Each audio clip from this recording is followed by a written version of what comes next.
मोदी एक अनपढ़ जाहिल आदमी है जिसकी डिग्री के बारे में पूछते हैं हम लोग कभी।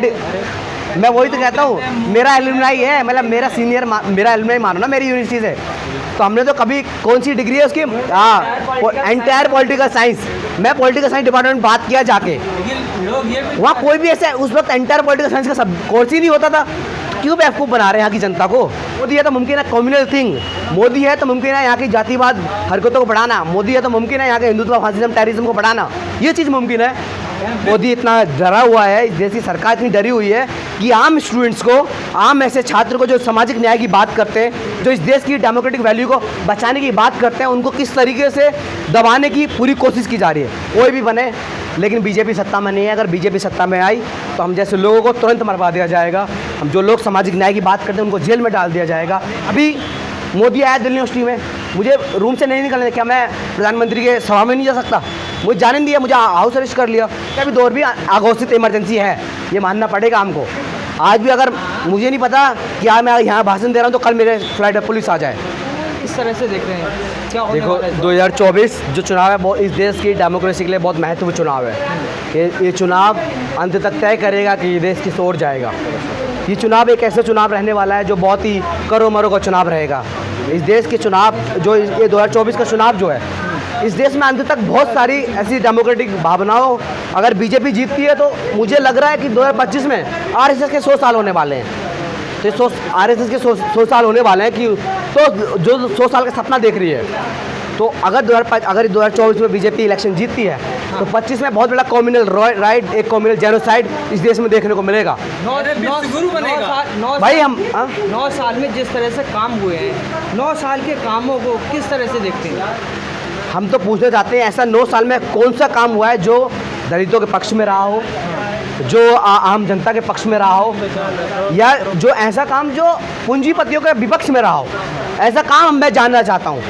आप देखें किस तरीके से अडानी जैसे लोग, अंबानी जैसे लोग इस दुनिया के सबसे बड़े बन जाते हैं, अरबपति लोग, सबसे अमीर लोग बन जाते हैं। वही देश की हालत देखिएगा कि एजुकेशन संस्थान की फीस बढ़ा दी जा रही है, उनको बर्बाद करने की पूरी एनईपी ला के उनको बर्बाद किया जा रहा है। किसानों में एक फार्म प्रोटेस्ट होता है जिसमें किसानी के खिलाफ एक कॉर्पोरेटाइजेशन की ओर ऐसे खेतों को कॉन्ट्रैक्ट में रखने की बात की जाती है। मतलब एग्रीकल्चर के खिलाफ हुआ, स्टूडेंट के खिलाफ हुआ। इससे हेल्थ सेक्टर में जाइएगा, आज भी देखिएगा यहाँ के हेल्थ सेक्टर, केजरीवाल भी बहुत बड़े दावे करते हैं कि यहाँ का हेल्थ सेक्टर बहुत सुधर गया है। मैं कहूँगा कि दिल्ली यहाँ का जो हेल्थ सेक्टर है, देखिएगा, जाइएगा सरकारी अस्पतालों में खाली खंडर पड़े हैं आज भी। तो एक हेल्थ सेक्टर, तीसरा हेल्थ सेक्टर, जो ये तीनों चीज़, एक एजुकेशन, हेल्थ और तीसरा फार्म एंड एग्रीकल्चर इस देश के लिए सबसे बेसिक नीड है। इस देश में एजुकेशन और हेल्थ ठीक रहेगा तो ये देश आगे बढ़ेगा। और इन तीनों को ही बर्बाद इस मोदी सरकार ने, इस केजरीवाल सरकार ने किया है। केजरीवाल में बाद में आऊँगा, पहले मोदी सरकार की बात कर लेते हैं कि उन्होंने बर्बाद किया है। केजरीवाल सिर्फ दिल्ली तक सीमित है तो उस पर बात नहीं करूँगा मैं। आपने दलित की बात की तो दलित महिला आदिवासी को राष्ट्रपति बनवा दिया, युवाओं को रोजगार दे दिया, किसानों को सम्मान निधि दे दी, और क्या चाहिए? युवाओं को रोजगार? हाँ, क्या आपके आंकड़े मुझे लगता है आपको ठीक करने की जरूरत है। पात्रा बोल रहे हैं। अच्छा, संबित पात्रा से लेके आ रहे हो आप?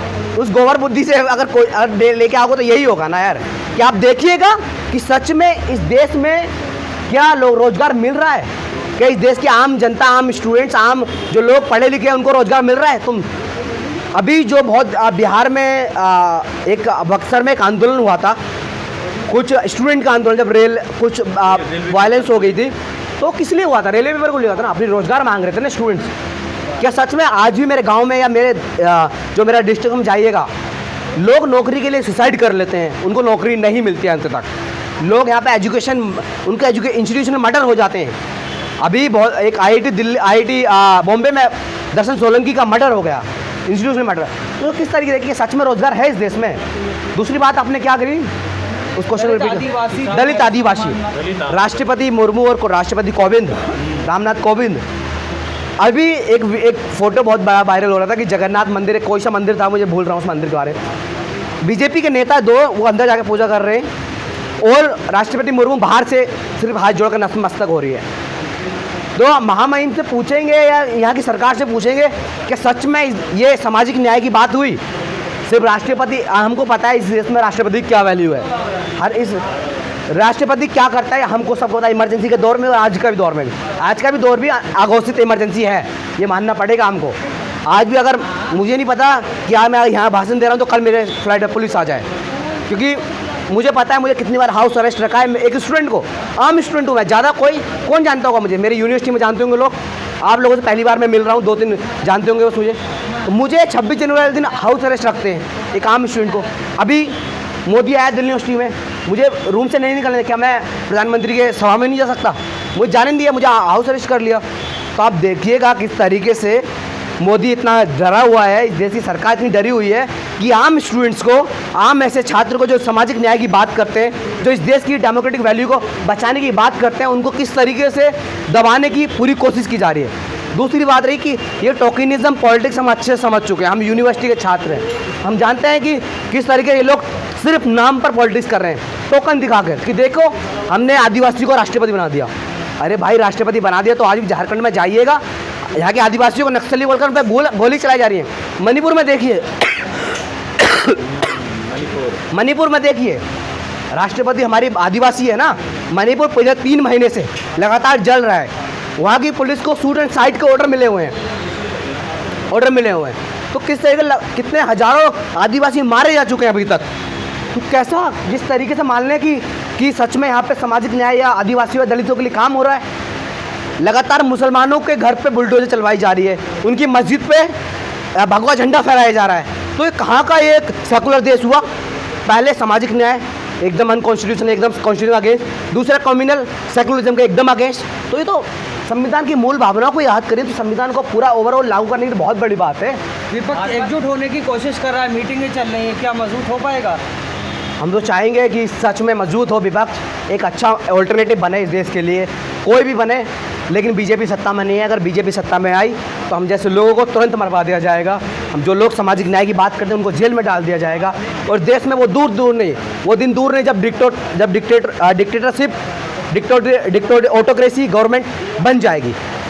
2025 में आरएसएस के 100 साल हो रहे हैं, इस बात को समझने की ज़रूरत है और टैक्टिकली पॉलिटिकली देखने की ज़रूरत है कि वो 100 साल इस देश के खतरे की ओर ले जाएगा, इस देश को डेमोक्रेसी से बाहर करने की ओर ले जाएगा। विपक्ष जो है कहाँ देखते हैं आप? महागठबंधन में हम तो चाहेंगे कि हमारे नेता चंद्रशेखर माननीय चंद्रशेखर आज़ाद साहब, उनको दरकिनार किया जा रहा है? बिल्कुल नहीं लगता वाकई में। आज भी बहुत सारे लोग मिल रहे हैं लगातार हमारी पार्टी से, हमको दरकिनार करके वो लोग अपना ही नुकसान करेंगे। हम लोग इंडिपेंडेंट अम्बेडकराइट पॉलिटिक्स सपोर्ट करते हैं, हम लोग किसी के पीछे जाने वाले नहीं हैं। जो लोग हमारे पास आएगा, और ये जो पार्टी की बात है, ये मैं कहना चाहूँगा कि ये कोर कमेटी और चंद्रशेखर साहब का डिसीजन रहेगा कि वो लोग कहाँ जाएंगे, क्या करेंगे, क्या नहीं। ओवरऑल इस देश की पॉलिटिक्स के बारे में बात कर सकते हैं, पर्टिकुलर पार्टी के बारे में, क्योंकि मैं एक भीम आर्मी छात्र संघ का नेता हूँ और उसी का दिल्ली अध्यक्ष हूँ, तो मैं उस बारे में बहुत कम जानता हूँ, लेकिन पॉलिटिकली राय पूरी रखता हूँ। राहुल गांधी ट्रैक्टर चला रहे हैं, कभी जो है बहुत अच्छा, पास जा रहे हैं, किस तरह से देखते हैं? एकदम मैं तो पॉजिटिव सेंस में देखूँगा। राहुल गांधी की इस तरीके से जो निखरी छवि हो रही है काबिल तारीफ़ है। एकदम जो ग्राउंड पे नेता जा रहा है वो समझ लो वो सच में एक्चुअल में नेता है।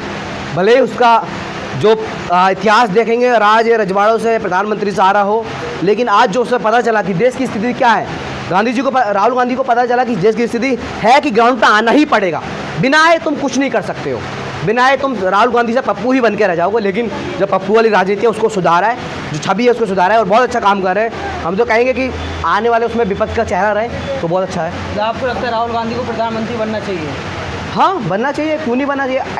मुझे कहना मोदी नहीं तो हूँ, तो मोदी नहीं से एवरीबॉडी है, क्यों नहीं। अगर मेरी एज होती तो मैं भी दावेदारी करता, क्यों कुछ मोदी एक अनपढ़ जाहिल आदमी है जिसकी डिग्री के बारे में पूछते हैं हम लोग कभी। मैं वही तो कहता हूँ, मेरा एलुमनाई है, मतलब मेरा सीनियर, मेरा एलुमनाई मानो ना मेरी यूनिवर्सिटी से, तो हमने तो कभी कौन सी डिग्री है उसकी, एंटायर पॉलिटिकल साइंस, मैं पॉलिटिकल साइंस डिपार्टमेंट में बात किया जाके, वहाँ कोई भी ऐसे उस वक्त एंटायर पॉलिटिकल साइंस का सब कोर्स ही नहीं होता था। क्यों बेवकूफ़ बना रहे हैं यहाँ की जनता को? लोग कह रहे मोदी है तो मुमकिन है, मोदी है तो मुमकिन है क्या? आगे तो सोचिए, मोदी है तो मुमकिन है कम्युनल थिंग, मोदी है तो मुमकिन है यहाँ की जातिवाद हरकतों को बढ़ाना, मोदी है तो मुमकिन है यहाँ के हिंदुत्व फासिज्म टेररिज्म को बढ़ाना, ये चीज़ मुमकिन है। ये बनेगा सव- क्वेश्चन पूरा मतलब मैं पूरा कर देता हूँ। विश्व गुरु बना कैसे बनेगा? पूछिए। यहाँ के आदिवासियों को मार के, यहाँ के मणिपुर एक बड़ा एक अच्छा स्टेट उसको जला के, उत्तर प्रदेश में लगातार मुसलमानों को मरवा के, दलितों के साथ रेप करके, इस तरह का विश्व गुरु बनेगा? अरे लानत है मोदी ये बोलता है तो। 15,000 का सिलेंडर ले लेंगे हम। जनता नहीं कह रही, वो 2-3 लोग हैं, जनता में जाइए पता चलेगा। एक टाइम की हम पता है, हम स्टूडेंट हैं, हम स्टूडेंट, हमको पता है किस तरीके से हमारे माँ बाप हमको यहाँ रहने के लिए खर्चा बेचते हैं, तो हम भी उसी आम जनता से होकर आ रहे हैं। आम जनता के लिए 100 रुपये का एक सब्जी लेने के लिए बड़ा, एक टमाटर लेने के लिए मजबूर हो रही है आम जनता, तो आम जनता 1500 का सिलेंडर, 15,000 का सिलेंडर कैसे खरीद लेगी यार? ये तो बेतु की बात हो गई। 9 साल बेमिसाल।